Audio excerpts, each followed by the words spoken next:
And custom live streaming. So we are now live streaming to LinkedIn, and we're recording this session. The amazing Hannah uses these sessions to repurpose them into podcasts and all sorts of juicy content to reuse. So thank you so much for participating in that. Yeah, it's really cool.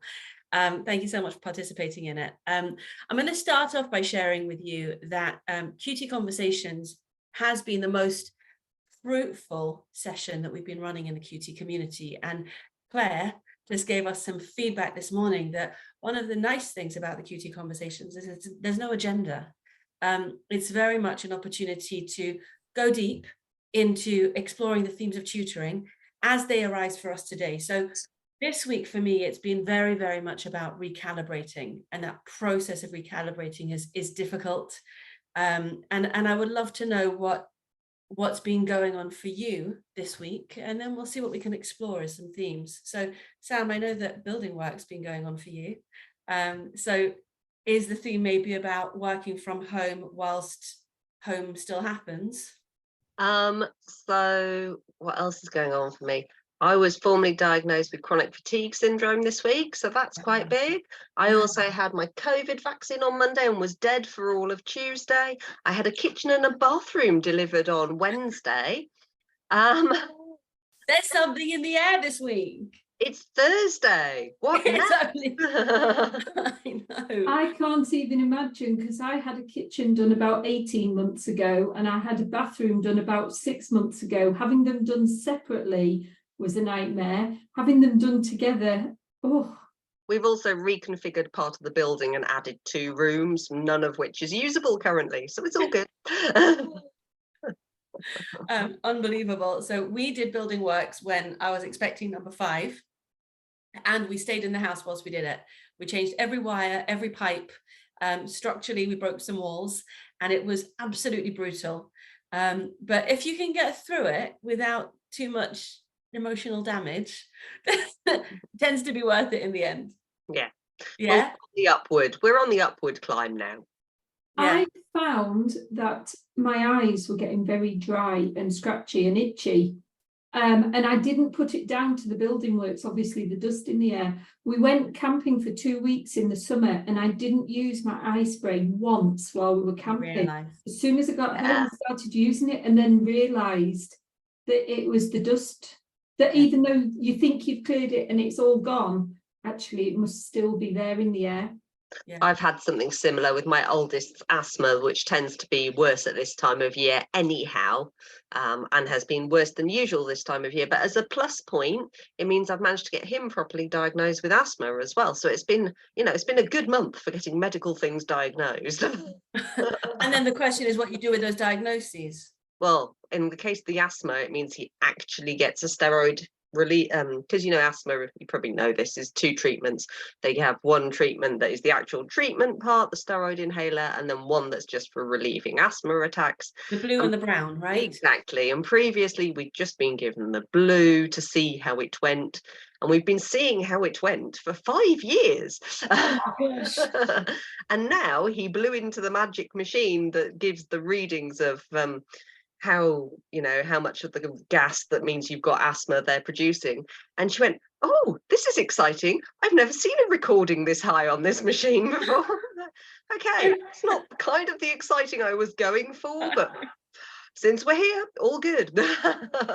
Well, as long as she gave you what you needed at the end of it, if she got some data out of it as well. That works. But I'm going to avoid putting on my mummy hat now, and I'm going to point out that working from home comes with risks. It comes with health risks, it comes with sanity risks, but it has advantages, especially in light of your other diagnosis this week, Sam, right? It has its advantages because you're at home. But I went stir crazy this week. And so yesterday, hi Georgina, it's so good to see you. Yesterday I took myself off on a date. So have you seen this lovely book, The Artist's Way? So there's 2 lovely things that I've just remembered to do. I started reading this book when I was 18, and I sort of go back to it every so often. And she talks about writing morning papers.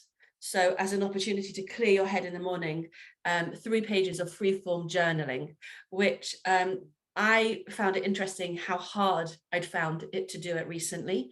And so I've gone back to it this week, and it's helped me to sort of unblock my mind a little bit, which has had all sorts of benefits in my daily life, just helping me to make good decisions quickly.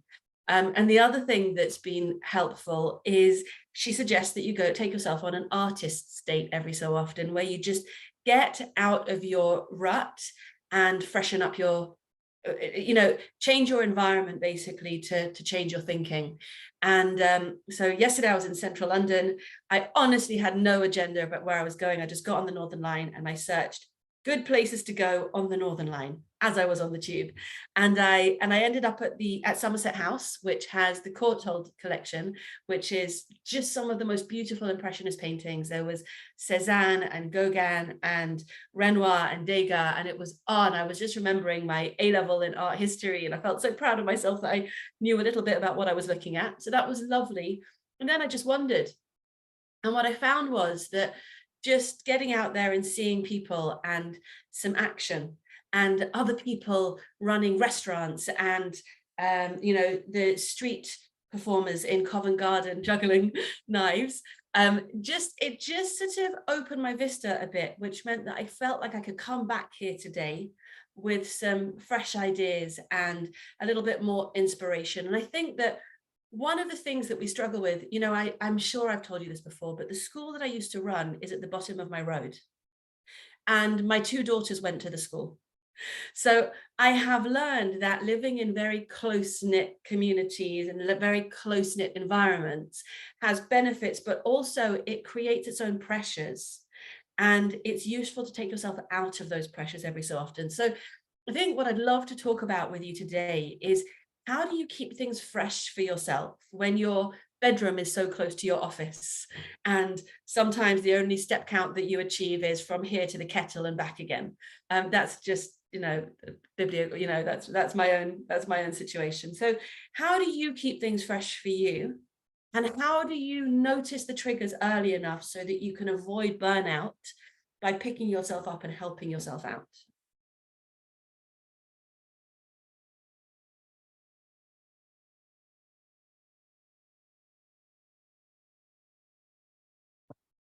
I even do nonsense things, like when I go to do my food shopping, I'll just go to a different supermarket each time.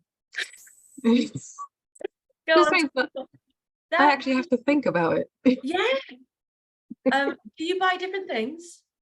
I do, because if you go, like, how you just get used to where stuff is in the shop, and I just go through and not even look. If I'm in a different shop entirely, I have to think about it. Wow. I tell you what really amazes me about that is that, because it's such a simple thing, because what you're doing is you're disrupting a habit, right? So my mum always used to come home with the wrong coffee, because the supermarket brand is always designed to match Gold Blend, isn't it? Yeah, the supermarket brand will have the gold top and a gold label, and it will just say Sainsbury's instead of Nescafe. But what's interesting there is that they're benefiting from the fact that we live with routines. So the minute that you disrupt your own routine, everything gets interesting. But do you find that, on the other hand, does it slow you down? Yeah, I have to go in there with an actual list, otherwise I'll spend 3 times as much money and look at every single thing. So yeah, it does slow me down, but it means I'm actually looking, and like I made a conscious effort, especially through lockdown, to actually look at the people in the shop and try and smile at people, because otherwise I'm very much head down, get shopping, leave, don't talk to anybody. That was really grumpy and unnecessary. Yeah. I know I'm going to have to go to the shop. I could enjoy it. You're like that smiley lady. Yeah, weirdo. So I'm the smiley lady. I'm the smiley lady on the tube. And the more I have this thing, the more I look at people, the more lovely they seem. Do you know what I mean? And when you're sitting on the tube with people, you just get that chance to actually drink them up. And sometimes they smile back at me, and sometimes they think I'm balmy. But at least for me, it keeps that sort of sense of connectedness. Yeah. I think I'm someone that would think you were balmy. You probably already do, dear. Well, my brother lives in London, and up until 2020, I lived in Newcastle. I'm about 20-minute drive north of Newcastle now. And I find Newcastle such a friendly city compared to London. There you So go. in London, though, I would take that persona and find you odd, smiling at me. But in Newcastle, I'd smile back. Ah, so that's interesting, isn't it? Something about context and what you expect and what's the norm. But again, I'm really interested in disruptiveness in the right ways at the moment. You know, what can we do to shake ourselves up and keep ourselves? Because, you know, we're asking our students to learn, which means to go off into new spaces. But are we going off into new spaces, or are we following the same ruts and routines again and again? Sam, I'd love to know your thoughts. So routine is obviously quite a different thing for me because I live with a chronic illness, it turns out. So my life is kind of different to everybody else's. Routine's quite important to help maintain my energy levels and prevent crashes, because when I crash, I can't do the things that are important to me. I can't work. I can't look after my kids. I can't run my household. So yeah, routine's quite important. Not that there isn't space to be doing things spontaneously, although we do like our spontaneity well planned, because, you know. that is the most quotable part of this conversation so far. Well planned spontaneity. Tell us. For example, I take myself off on retreat. I might go somewhere new that I've not been before, or I might decide I'm bored of being in the house for the day, and there are a number of places where I know I can park and do a reasonably paced short walk and get something out of it, like a bit of woodland or a view or an old monument in the local area. So those sort of things. So I guess about getting out and taking breaks, but in a different sort of a way. And over the summer, I usually try and run. So when things are quieter, I try and do something work related as a summer project to put myself back in that space of being a learner. So this year we were in Spain. I learned some Spanish. It's quite worrying that even though I don't actually speak Spanish, I'm a language teacher, I still know more Spanish than my year 8 son, who is doing Spanish in school. That's quite concerning. I'm guessing you pointed that out to him. Yes. You make his children, that's why. That's quite worrying. But yeah, so those sort of things, or yeah, those sort of things. That's really interesting. And I you know, holding on to routines is one of my go-tos. I love routines as well. I hate schedules, love routines. And over the last few weeks of group coaching, specifically Jack keeps asking us, you know, what does self-care look like for you? And what practical things can you do? And honestly, I got quite frustrated with him, which is a really big tell for me, where I couldn't remember what self-care looked like and how to do that for myself. It could be that I was watching too much Netflix, to be quite honest. So I'd love to know from you what your tells are, how you know it's time to take a break, go for that short walk, get in the car, go somewhere and work on it in a co-working space somewhere. What are your tells?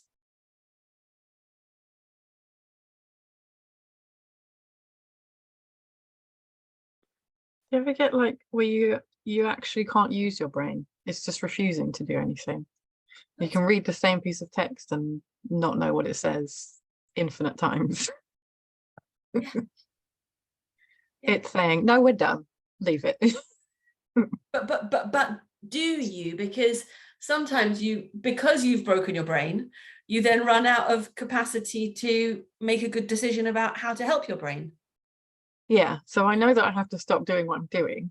I don't necessarily then go and do something else helpful. I'll probably go and do some chores or something else that's also being productive rather than let's go and have a cup of tea. Yeah, that's something that comes up with tutoring maths. Hopefully rarely, but every so often you get a question that in that moment you can't answer. You're sitting in front of a student, they've asked you to help, and you're trying different methods. Sometimes the process of finding the answer, the problem solving, can be a learning thing, and you get to the end and you're thinking, no, this is wrong. And I will then say to a student, I'll look at this and I'll get back to you, because sometimes tomorrow with a fresh pair of eyes you can do it. The thing that worries me is you can't do that in an exam and say, I'll think about it. So it's quite. But you do sometimes tell them to wander off and then to keep going and then come back to that question, don't you? Yeah. So within a tutor session, yeah, we can go back to it. But also in an exam. The next week.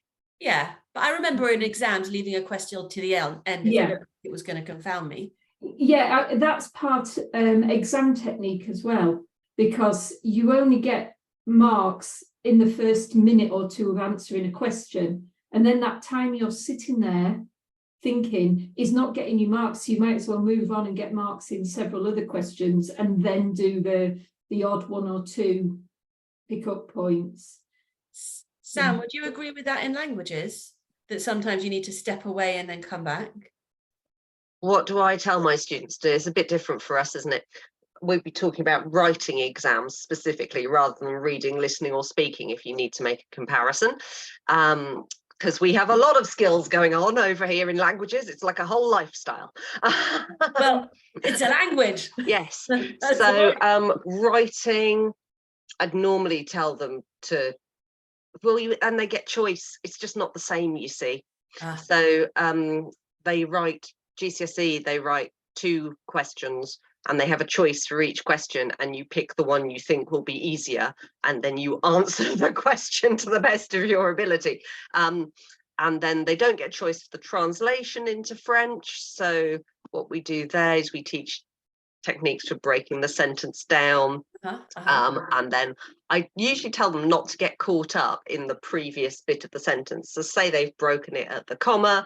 If it was really hard up to the comma, they need to kind of park that and forget about it and do the next bit. Maybe that's the similarity. I don't know. I do think that's, because what we're talking about here is metacognitive skills, right? We're saying I'm able to understand where I'm up to and how to help myself out of it. So what you're saying about is write off the first half of the sentence, or, write off a Wednesday, but help yourself so that the second half of the sentence or the second half of your week can be better. Perhaps we have something different in similar in listening papers, because they're done one question at a time. And often with some students, we have this, a lot of students, you have this problem where they can't kind of mentally get over the previous question to concentrate on the next one, and then the whole paper unravels. Oh my gosh. that is deeply joyous, I can tell you, particularly because it's 25% of a GCSE mark and more of an A-level mark. Okay, so there's tons there, right? But the unraveling is really important, and I feel like unraveling is the opposite to resilience. Yeah, it's resilience that helps us to not unravel. And somebody asked me recently, there's a child I know well who's struggling at the moment, and somebody said, how's he doing? And I said, his lows aren't as low as they used to be. And that's a really interesting thing, because when you unravel, do you lose the whole quarter? Do you lose the whole exam paper? Or do you lose 10 minutes and then you manage to get yourself back on track?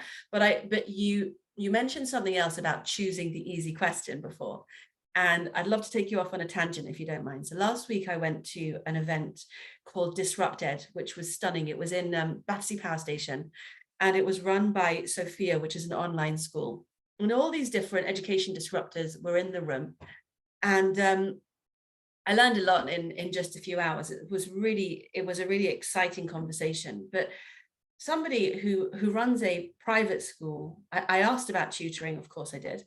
And he said, one of the problems, he gave this scenario where an A-level student didn't choose the exam questions that were prepared by the school because he was distracted by a question that he had prepared with his tutor.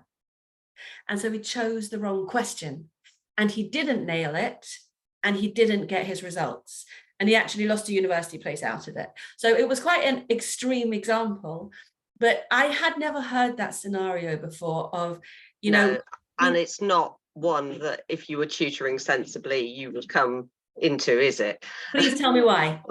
Well, because the first role of a tutor in an exam situation is to support and extend the work of a school. Absolutely right. So you ask your student every lesson, what did you do in French this week? What did you do in German this week? Oh, you can't remember. Have you got your exercise book? Have you got your knowledge organizer? Can you find out next time? Let's work on this thing that extends what you're currently, and you're just kind of constantly backing up what's going on in school and what hasn't been understood.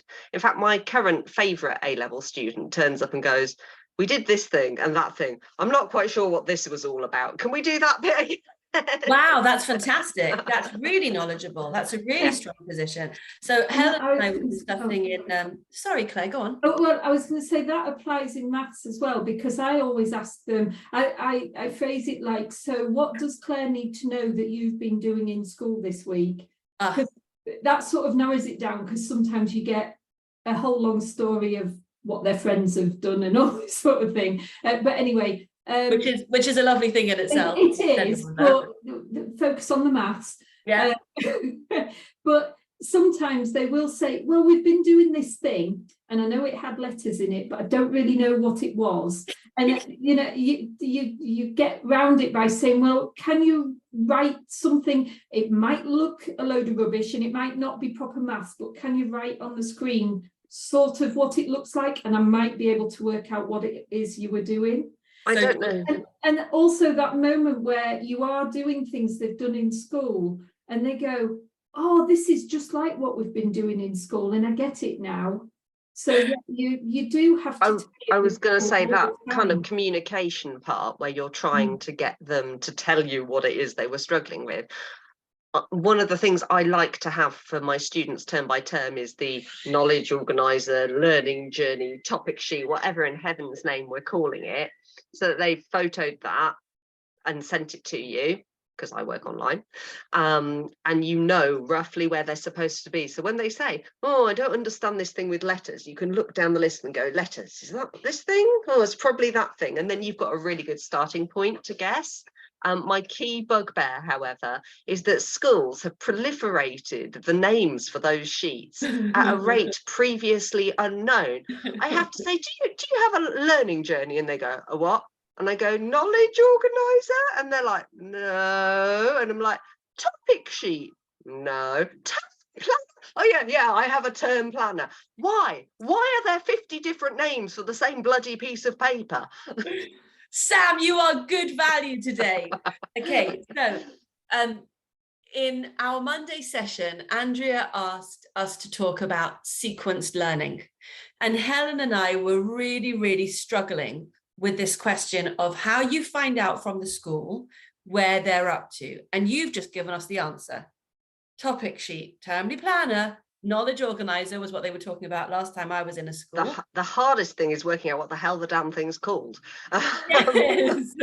But Georgina, Claire, have you been successful in asking to get hold of that document and then aligning with it? Is that something that you've had success with? Yeah. Oh, sorry, go on. I want to share this because I feel like it's going to astonish everybody in the room. Last night, I emailed a student's school for some information because I wasn't getting helpful information from him, with the confidence that I would never hear from them. And this morning when I woke up, there was a reply. I've had that before. Did the reply say, I'm so sorry, we don't engage with tutors, ask the parents? No, it gave me exactly what I asked for. Oh. I thought I was dreaming. Can I ask a question? Was it a state school? No. No, wow, that is impressive, because private schools, particularly at the top end, the public schools are like, wow, we provide everything the child could possibly need. Why would you? That's really insightful. So you're saying that private schools feel more threatened because you are implying that the fees don't cover everything that's needed? Well, because in their sell is, you're paying already. Why would you pay extra? That's kind of their sell, isn't it? Yeah, sounds really familiar.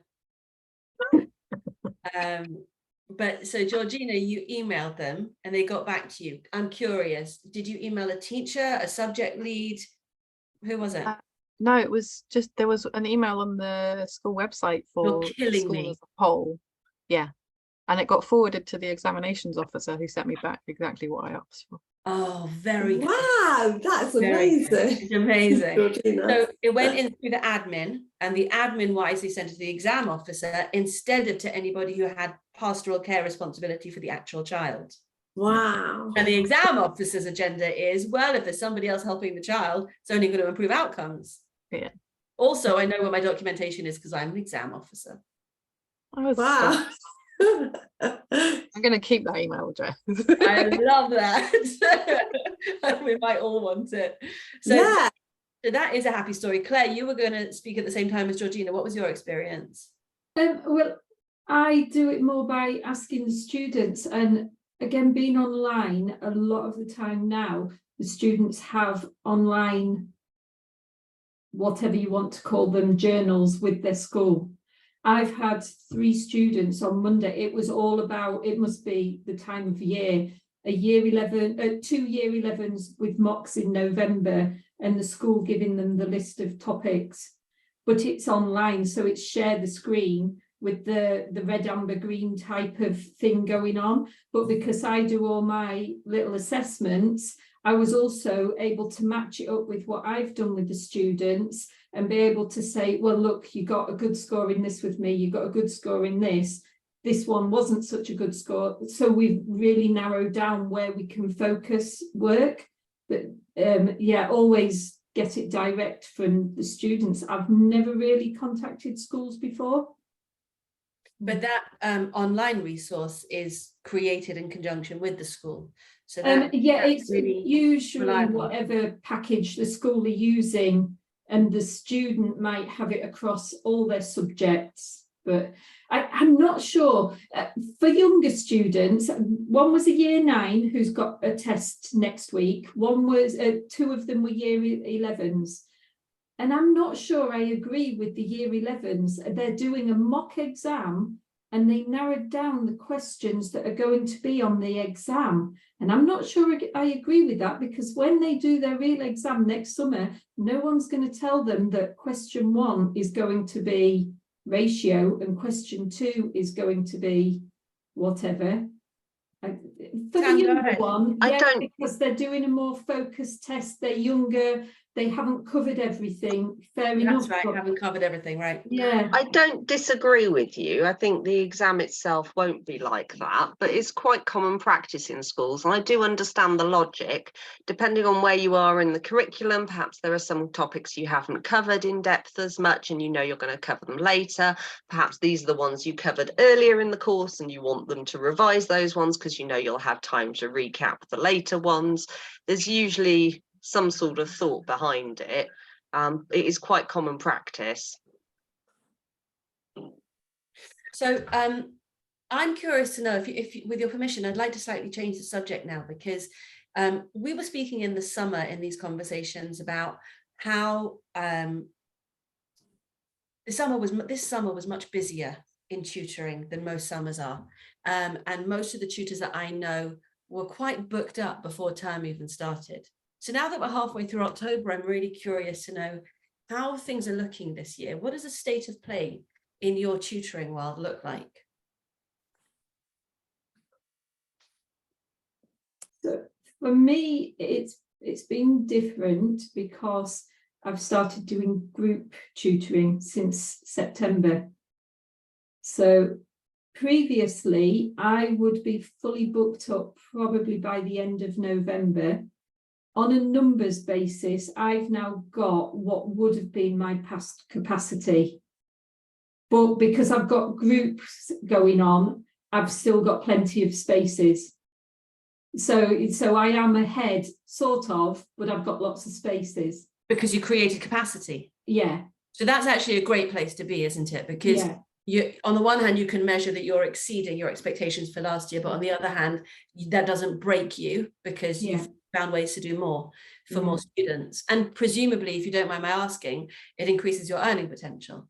Yeah, so basically for the group ones, the price has gone down for them as individuals, but the income has gone up for me. So at the moment, I'm probably breaking even because I'm at well, maybe a bit less actually thinking about it, but hopefully because of having the greater capacity, eventually it will be more.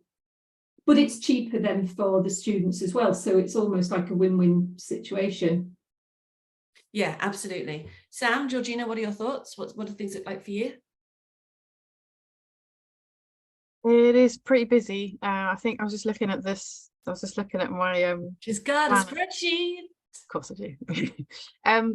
Pretty much all of my tutors are fully booked, and the only ones that aren't offer the same subjects and are quite specific. But yeah, it's been very early booked up. So you're this year. saying that some subjects are more in demand than others at the moment? So those are both A-level biology tutors, and it might be just that that's my favourite subject. And they've started after the start of term. Both of those tutors were available to tutor after the start of term. So I think I got more customers than I wanted, and now they don't have them. Oh, so in terms of strategically, you're a bit of an impasse right now because you took work that it would be easier for you if you'd given it to somebody else so that you could keep your plate freer. Yeah, that's really interesting. And scaling wise, that's a really interesting space for you to be in, isn't it? Sam, what about you? All things continue in the Shire much as they always have done. You're not actually a hobbit, are you? I've not seen your hands and feet. No, not actually. But yes, not much change in these parts. Honestly, I've been booked every September forever, and I've been doing this a long time. So I could have taken more students. I didn't. I passed some off to former colleagues who I know will do a good job with them. And weirdly, this will surprise you to know, so maybe not being language teachers, you don't know this, but traditionally the #1 language learned in the UK was French, followed by German and then Spanish. And in the last 4 to 5 years, we've seen French is still the #1, Spanish is now the #2, and German has dropped off hugely. So lots and lots of state schools no longer teach German, like a really high number, and it's kind of going the way of, or the fear is it'll go the way of maybe Latin or classics, where that is only taught in private schools and a few grammar schools, and that's that really. And I'm happy to report that despite that, I've got a 50-50 split this year. So I'm teaching half French and half German. I do have some adult learners and some homeschoolers in that mix, but numbers for me have held. You've just fed me my next theme, favourite subjects. So we've just learned that Georgina's is A-level biology and Sam likes a balance of the two subjects. I'm really, really curious. How does, Helen mentioned in a conversation recently that she was doing functional maths on one level at one end and advanced A-level on the other, and that there's pros and cons to each. Would you prefer tutoring, and are you able to lean into that, or do you also have to offer the subjects that aren't your preference, and what do you do about that?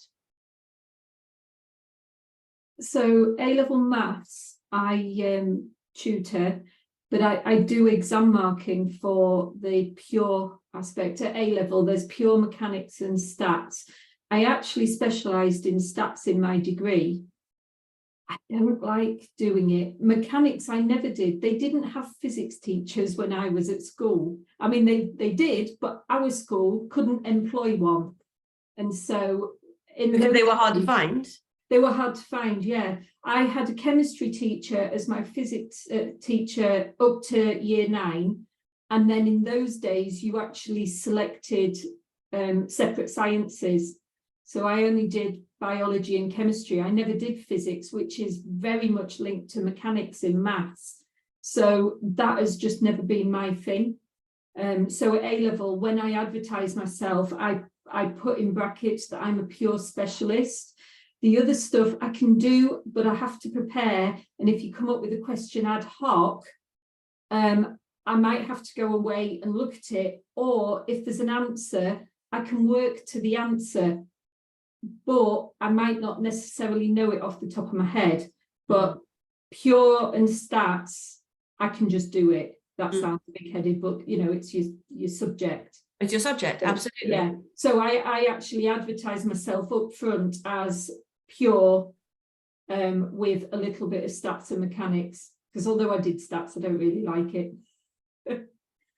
It's really interesting. So when I was tutoring in primary, there's an interesting interplay between maths and English, and there tends to be more call for maths because children are more aware of their struggling in maths and maths progress, except when it comes, of course, to reading. And I wasn't a reading specialist, so I ended up with a lot of maths, even though English is my subject. Sam, how does it work for you? So what, the balance between subjects or things I don't like? The Things I don't like. Beginners. Yeah, I don't like beginners. I find beginners boring. I'm sorry. I mean, language is kind of such a vast and interesting thing to teach. Once they get to intermediate, there's so many different things you can do, and it gets quite exciting. Beginners, I mean, it's nice to be able to lay good foundations yourself, you know, particularly for pronunciation and for font, for phoneme grapheme links in the foreign language. Those sort of things are really nice to be able to do yourself, and quite often they're not done if somebody else starts them.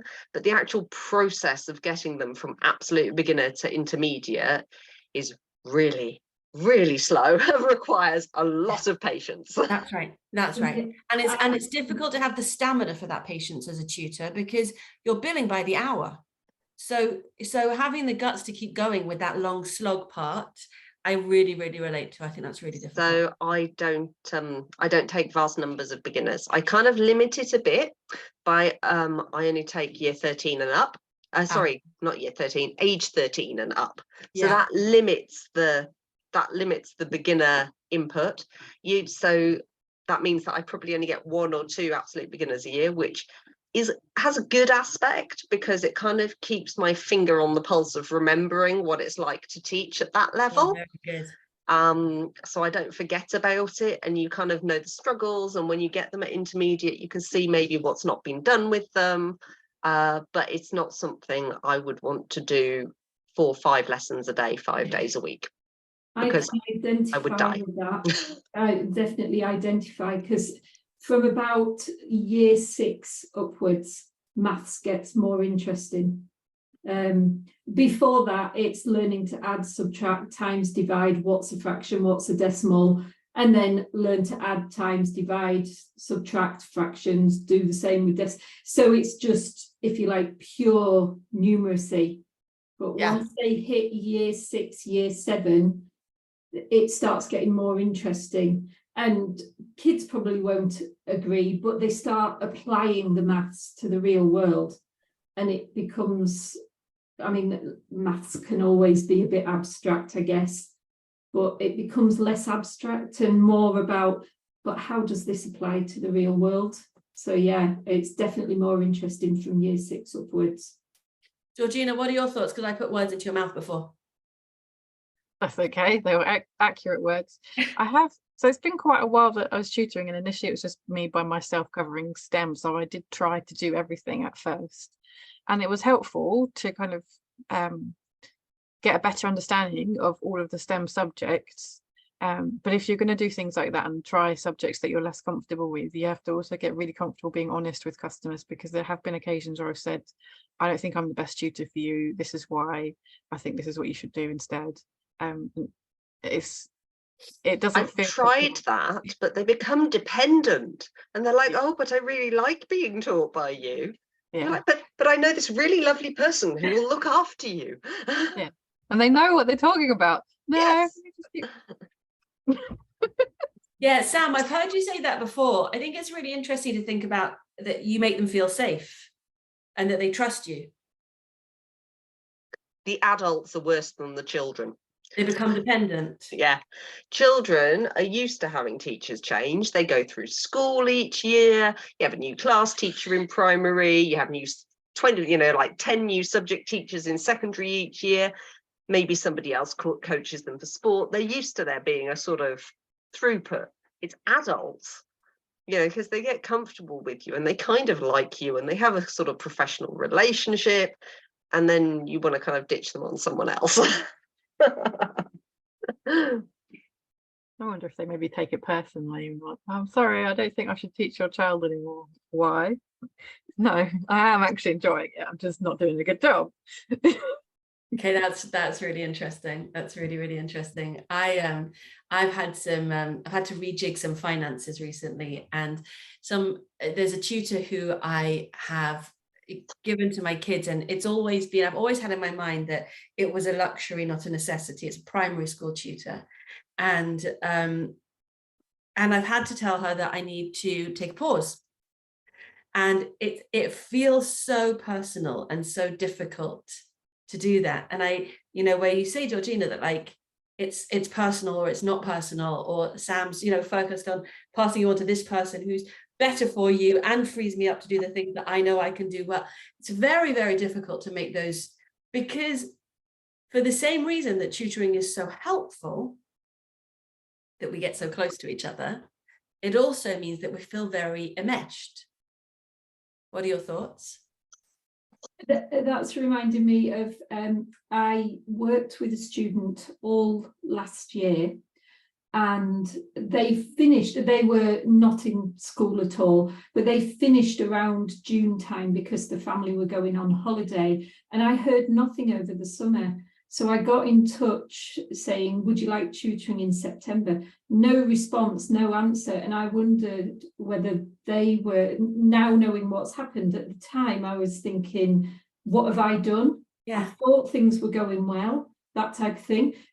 Didn't hear anything. And anyway, 2 weeks ago, the mum got in touch with me and said that her daughter had tried going back to school. She's year 9 in September. And that was why she'd stopped the tutoring, because she was in school. It's not worked out at all, and she's decided that she is going to homeschool her year 9 daughter. Would I be interested in working with her again? And I was like, oh yeah, absolutely. Phew, relief. It was nothing that I've done, but you have all this going on. Not only that, she said, because of the situation with my year 9 daughter, I've also decided to do the same with my year 7 daughter. Do you want to tutor her as well? So it's gone from what have I done wrong to an extra student. Isn't that lovely? And the vote of confidence, and the whole family saying, we want you here as part of our journey. But the learning from that for me was, just because somebody disappears, don't take that personally. People have lives and circumstances, and maybe they're embarrassed to get in touch and say, we don't want you anymore, because they don't want to let you down. But at the same time, they also don't want to sort of confront that situation. So it's easier to just not get in touch. I think also probably in her case, she didn't know the right answer. She didn't know what she was going to need from you. And what she could have done is say, I'm not sure yet. But we're not very used to saying, I'm not sure yet.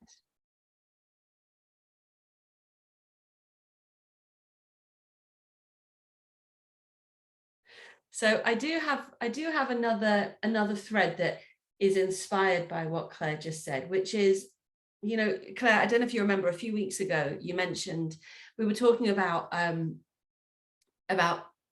the beginning of the term.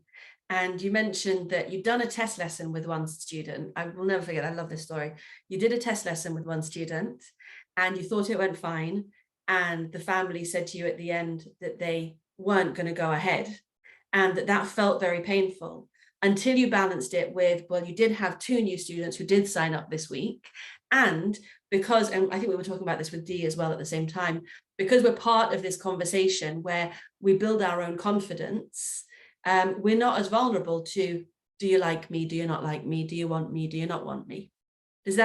So I'm thinking about freelancers, and in our case, freelance educators who are at the whim of parents, of students, of do you want me? Do you not want me? What's the competition like? All of those vulnerabilities, and what can be done to give us confidence and independence and not be dependent on our clients' opinions of us.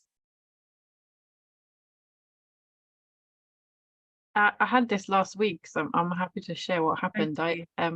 It actually worked out perfectly, bearing in mind what I said earlier. There's a student I've been working with since the beginning of term, and she's really quiet in the lessons, but she seems really capable. So I've basically been going through high-level content with her and just checking in, saying, are you comfortable with this? And get lots of affirmation and then say, you know, in between lessons, if you need any support, contact me. And she hasn't contacted me. So from my perspective, it felt like everything was going well, but she was really quiet. And I asked her parents for feedback and got no feedback. So I assume silence is good. And then another family member, who was actually the person that contacted me, said she's actually not comfortable with your lesson. She says she doesn't like your style of teaching, so she's not getting a lot out of it. I know you've got other tutors. Can she try with one of them? And my initial response was, oh, wow, how am I not doing a good job after 10 years? And then I was like, no, you say this all the time. You want them to tell you if they're not comfortable with your style of teaching, and you don't want more biology students. You want to give them to these people who are waiting. Wow. I set them up with these other tutors and they're delighted, and they said it went really well. So it's still like, as soon as somebody says, we don't like the way that you're doing this, the initial reaction is, oh no, why? And then like I managed to be 10 seconds later and remind myself, this is a good thing. They were on it. You like That's amazing. But it's amazing because the culture that you created, that they eventually were able to say that, but also that you already had the solution in place.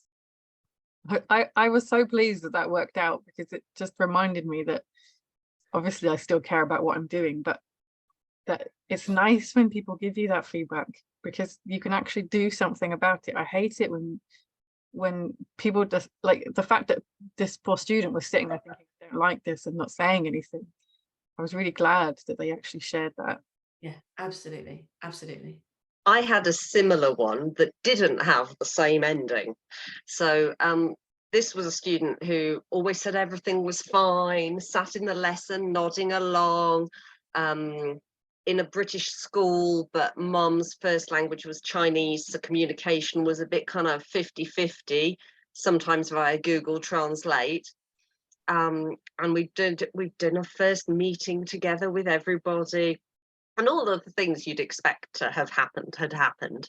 But he was just really quiet and surly in the lessons, which isn't entirely unusual with teenage boys. And eventually I asked him, you know, what's going on with this? And he was like, well, I don't really want to do this language, and I've got to because the school says so. I'm like, all right, well, that kind of explains that part. Getting feedback from mum was really hard. And eventually I got one line that said, it no easy teach student no want to do lesson. And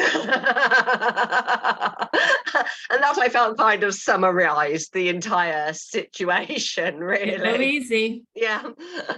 And she was kind of, you know, I kind of over time figured out she was on my side. He didn't really want to be there. I don't think he actually wanted to be in the school he was in. He'd been placed in that boarding school because they felt it was a good idea. And so really there was a lot going on that just had nothing to do with me. And I had to remind myself of every time I went into that kind of quiet, difficult lesson that I knew was going to be a battle for the next hour, that actually that was nothing to do with me. And in the long term, I built a relationship with him, and we used to be able to have a bit of a laugh about God knows whatever he was into. And kind of what helped was I have similarly aged teenagers, so I'd kind of curate anecdotes that I think he'd find funny, you know, carefully without giving too much of myself. And he realized that I was human and I got it, and we muddled our way through, but it was never going to be happy. Wow. Great story. Go on, Claire. I was going to say, I feel I definitely spend too much time trying to second guess what is going on in parents' heads. Yeah. Because I've said before, I always do the first session as a freebie.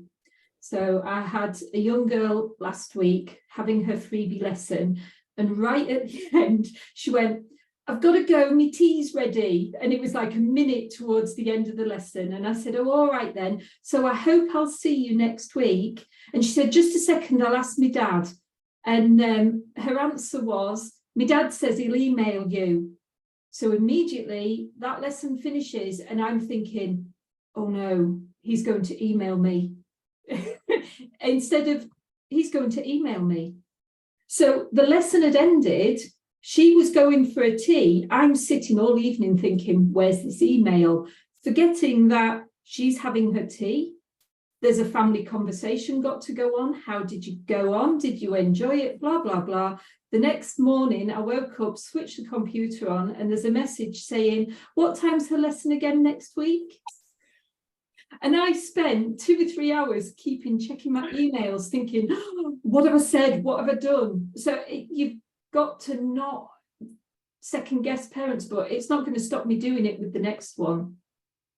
Well, no, but I wonder whether, because I learned this in school leadership, you know, teachers would come into my office and have a good yell or a good cry.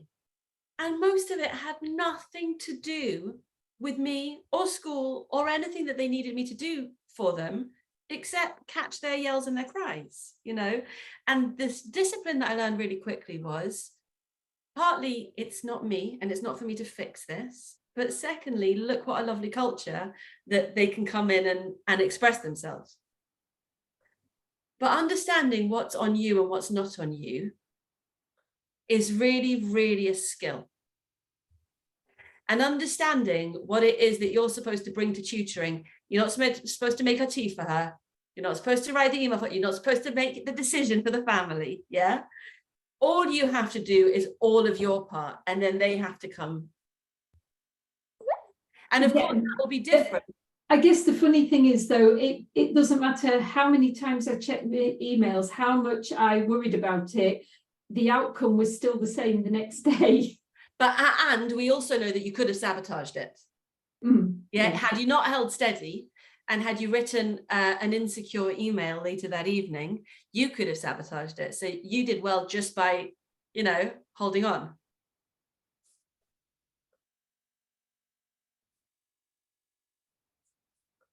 Right, my lovely friends, I'm going to wrap up this conversation and I'm going to just sum up some of the things that we've just spoken about. There was a lot of metacognition here, a lot of reflective practice. We were thinking about what we like tutoring and why. We were talking about how we manage our own lifestyles as freelancers and people who work from home. We were bolstering our understanding of how other people do it, because it's lovely that we've got languages, TEFL, science and maths, you know, to explore here, and primary. So interesting to think about the themes of what students need and what tutors need to be able to do their best work. And for me, what I find is the best part of these conversations is that they keep going, because we go deeper and we go further and we do that together. And one of the things that we are too quick to do is try to sum things up or find right answers or solve problems. And tutoring is not a problem to be solved, but it is a profession to be developed. And I think having these conversations in this way is the best thing that we can do to develop our profession. Are there any other insights or takeaways that you guys would like to share before I wrap up this conversation? Okay, my lovely friends. So I'm looking forward to, Claire, did you want to say something? I would just, no? Okay. Can you just do that thing again, please, so that we can get the, does it work? It works! Gosh, you have to teach me how to do that. Come on, show us what it does. Maybe it's pencil spaces when you do that. Oh, there you go. Gosh, what is this wow. setting? What is this? I think, is it that? On pencil. Okay. Oh, wow. That's the latest Mac update. So I don't know what else it does. Is it, there's the thumbs up. look. Oh, I'm not on a Mac. Oh, that is amazing. Amazing. So That's amazing. it does get it wrong though, because do you remember on Friday afternoon when we were in the pencils demo? yeah. I think I was sitting like that or Yes. something, and Ben came to me and said, "Is your hand up?" And I said, "No, I was scratching my face." Yeah. So I'm feeling like this book feels very true after what we've just done there. We were just wrapping up a lovely, sensible conversation and got totally distracted with cute tech. So it's worth sharing with you that the book that I'm reading with my family at the moment is All Dogs Have ADHD, which Wow. is having gorgeous pictures of dogs, which they spend all weekend looking at. Oh, that is cute. It's informative. It's a lovely book. It's funny you should mention that. When I was doing my teacher training and we were doing about ADHD, we were actually told that you have to imagine that a child with ADHD is a naughty puppy. So I was told it the other way round in That's my interesting. teacher training. I mean, if we could drop the word naughty and just have puppy, I think that will do the trick. How could a puppy be naughty? It's just being a puppy. Happens to be my slippers were in the way, and my sofa, and all the teddies in the house, and let's not go there. But basically, thank you so much. Thank you for being here, and thank you for keeping showing up. Lots of love. Cheers. Thank you, Claire. Thanks, Bye. Sarah. Thanks, Elizabeth. Thanks, Georgina. Best.